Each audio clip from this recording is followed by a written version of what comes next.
Nobody told you radium was once in your toothpaste. And your doctor, a real doctor, with a degree on the wall, told you to use it. That's not a conspiracy. That's not a hoax. That's a real product. Real ads, real medical endorsements. Doramud radioactive toothpaste, Germany, sold through the 1940s. The tube exists. The marketing copy exists. The physician testimonials exist. And here's what makes this story genuinely difficult, not just historically embarrassing, but scientifically interesting. The people using radium products weren't entirely wrong about what radium does. That's the part nobody tells you. That's the part worth understanding. I discovered radium in 1898. I spent years isolating it, measuring it, documenting what it did. And I'm telling you now, the distance between what I found in my laboratory and what ended up in a toothpaste tube is one of the most revealing gaps in the history of science. Not because the science was ignored, because it was misread by smart people with real data. So let's go through it properly. Radium was new. In 1898, nobody had held it before. Nobody had measured its properties, catalogued its effects on living tissue, or traced what happened when it entered the human body. We knew it was radioactive, intensely so, far more than uranium. We knew it emitted energy continuously, without any visible fuel source. We knew it glowed. We knew it was extraordinary. What we didn't know, what nobody knew yet, was the mechanism of the damage. Here's what I mean. By the early 1900s, my fingers showed chronic radiation burns. The skin between my thumb and index finger, darkened and cracked, never fully healed. My notebooks from that period, the ones with the original measurements, the handwritten calculations, are still radioactive.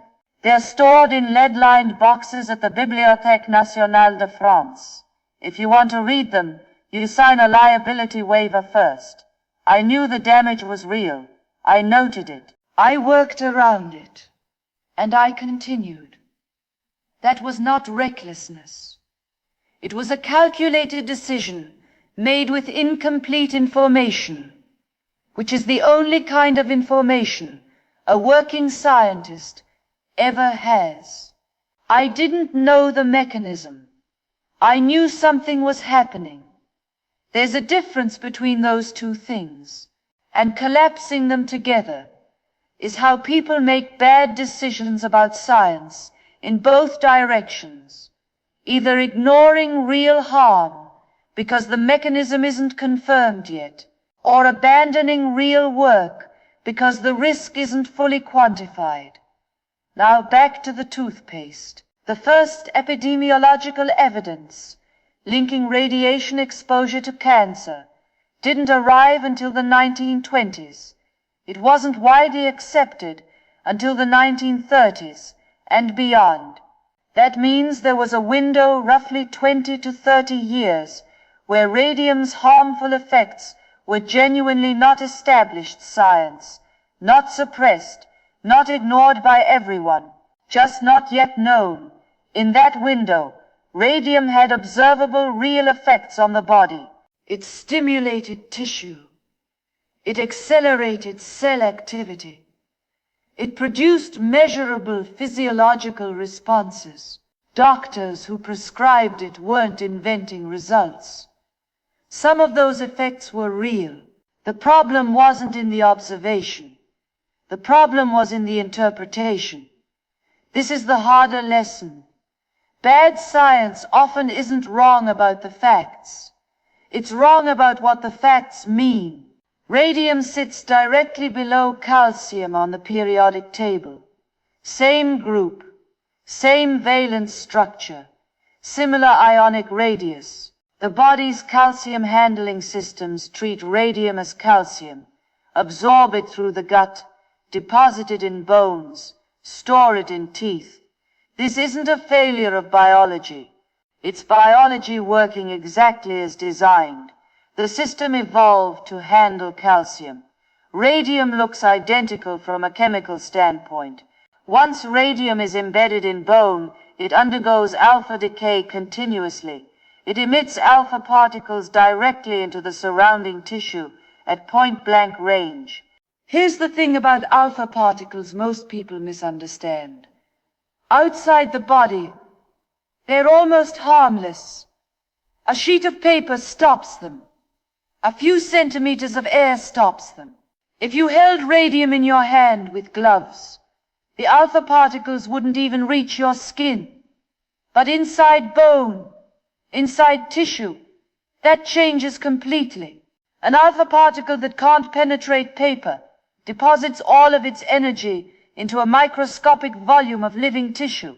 The damage per unit mass is higher than gamma radiation, higher than beta radiation, precisely because it's so contained. It's not the range that makes it dangerous internally, it's the concentration. And radium-226 has a half-life of 1,600 years. Ingest it and it stays. There is no metabolic pathway that removes it. You can't sweat it out. You can't excrete it in any meaningful quantity. Your body put it in bone because it looked like calcium. And there it remains, irradiating from the inside for the rest of a lifetime, and then some. The Radium Girls understood this eventually, in the worst possible way. These were women working at the U.S. Radium Corporation in the 1910s and 1920s, painting luminous watch dials with radium-based paint. The technique they were taught, the technique their supervisors demonstrated and approved, was called lip dip paint.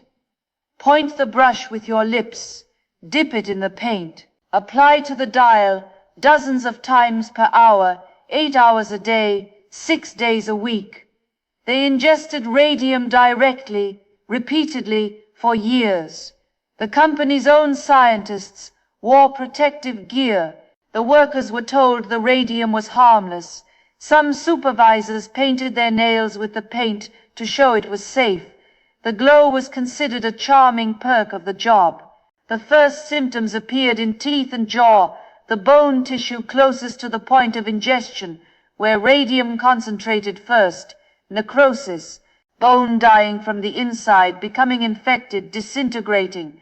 Women lost teeth, then fragments of jaw, then developed anemia so severe their bone marrow couldn't produce blood cells fast enough to keep them alive. Then hemorrhages, then infections, their collapsing immune systems couldn't fight. The company argued in court that the women were dying of syphilis. That strategy held for years. Now let's talk about what else was on the market. Because the Radium Girls were the visible tragedy of a much broader trend. Doramad toothpaste was one product. The Revogator was another. A ceramic water crock with radium-laced inserts that you filled with water overnight, allowing the radium to dissolve in, and then drank in the morning for your health. It sold 400,000 units in the United States alone. There was radium face cream, radium chocolate, radium contraceptives, radium suppositories, radium-infused wool blankets marketed for arthritis. Each product came with claims about vitality, cellular stimulation, life extension. The marketing wasn't inventing benefits from nothing. It was extrapolating from real observable effects and stripping out every caveat. Then there was Radithor. Radithor was a bottled water product containing genuine dissolved radium-226 and radium-228, prescribed by physicians at roughly $1 a bottle, about $17 in today's money. It was marketed as a treatment for over 150 conditions. Eben Byers was a wealthy American socialite, a former amateur golf champion, well-connected, publicly visible. His physician recommended Radithor for a minor arm injury. Byers drank approximately 1,400 bottles. His skull partially dissolved. The bones of his face collapsed inward as the tissue died and the underlying structure disintegrated. When a Wall Street Journal reporter visited him near the end, Byers weighed 92 pounds. The story ran under the headline, "The radium water worked fine until his jaw fell off." That headline did more to end the radium craze than 20 years of scientific papers. Which raises the question I want to stay with for a moment, because it matters. Ionizing radiation kills cells. That's a fact. It's also the foundation of cancer radiotherapy. Tumor cells dividing rapidly are more vulnerable to radiation damage than most healthy surrounding tissue. Targeting radiation at a tumor exploits that differential vulnerability. The principle is real. The application in consumer products was something else entirely, an uncontrolled, continuous whole-body dose with no therapeutic target, no dosimetry, no protocol. The difference between a useful dose and a lethal one can be a factor of 1,000, delivered over different time frames, to different tissues. A targeted treatment to a tumor and a radium suppository are not the same intervention deployed at different scales. They're fundamentally different things. Conflating them was the core error. There's a concept called hormesis, the hypothesis that low doses of radiation might be stimulatory rather than harmful. Small doses triggering repair mechanisms, increasing resilience. This idea was used to justify radium products in the 1920s. It still surfaces today in some scientific literature. The current scientific consensus uses the linear no-threshold model, the assumption that any radiation dose carries some cancer risk, however small, and that there's no demonstrated safe threshold. But I want to be honest with you, the debate around very low doses is genuinely not fully resolved. There are radiobiologists who argue the evidence supports hormesis at extremely low doses. Others argue the linear no-threshold model is the most defensible policy position, even if the biology at the lowest doses is uncertain. This is a live scientific debate, not a settled question dressed up as one. What's not debated? The radium in those products was not a low dose. It accumulated. It stayed. It irradiated continuously from the inside. The radium craze ended not because the science was cleanly corrected. It ended because Eben Byers' jaw dissolved in public. The FDA had limited regulatory authority before 1938. The Federal Food, Drug and Cosmetic Act, which gave it real enforcement power, passed that year, in part because of a series of public health disasters across the 1930s. Radium products were one thread. A sulfanilamide medication that killed over 100 people was another. The law wasn't written because scientists updated their models quietly in journals. It was written because enough people died visibly enough that regulators could no longer avoid acting. Science corrects itself, but the mechanism of correction is often messier, slower, and more dependent on social and political pressure than the clean narrative of rational self-correction suggests. The data was available before Byers died. The Radium Girls had been in the courts. The papers existed. The correction happened when the public could no longer look away. You are exposed to ionizing radiation right now.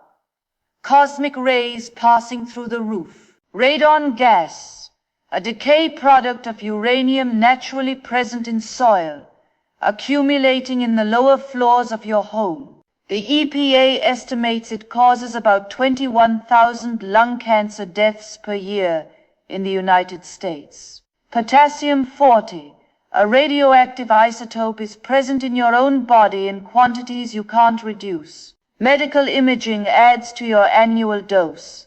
The question has never been radiation or no radiation. It's always dose, type, duration, and target tissue. We set occupational limits, regulate nuclear facilities, design radiotherapy protocols, all without perfect knowledge of where exactly the line is. We act on best available evidence. That's what science does. It doesn't wait for certainty. It moves forward on the most defensible model it has, and updates when better evidence arrives. Radium-226 has a half-life of 1,600 years. The radium I isolated in 1902 is approximately 99.97% still present, still decaying at the same rate, still emitting the same particles, as indifferent to everything that happened in its name, as it was the first time I measured it in that cold shed in Paris. The radium in those Revigator crocs sold in the 1920s is still there, still active. In whatever landfill or storage site holds them now, the radium is doing exactly what radium does. The bones of the Radium Girls still carry radium. The element doesn't know what we thought it was. It doesn't know what we did with it. It doesn't know about the lawsuits, the headlines, the regulatory acts, the decades of scientific debate.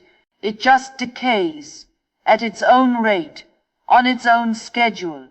Our understanding of it changed. It didn't. And the gap between those two things, between what the element actually is and what we believed about it, is where people lived and died. That gap is what science is always trying to close. The closing is never complete. The gap just gets narrower, and the cost of what remains is distributed across the people who exist while the narrowing is still happening. That's not a reason to stop. It's a reason to be honest about what we know, what we don't, and what the difference costs.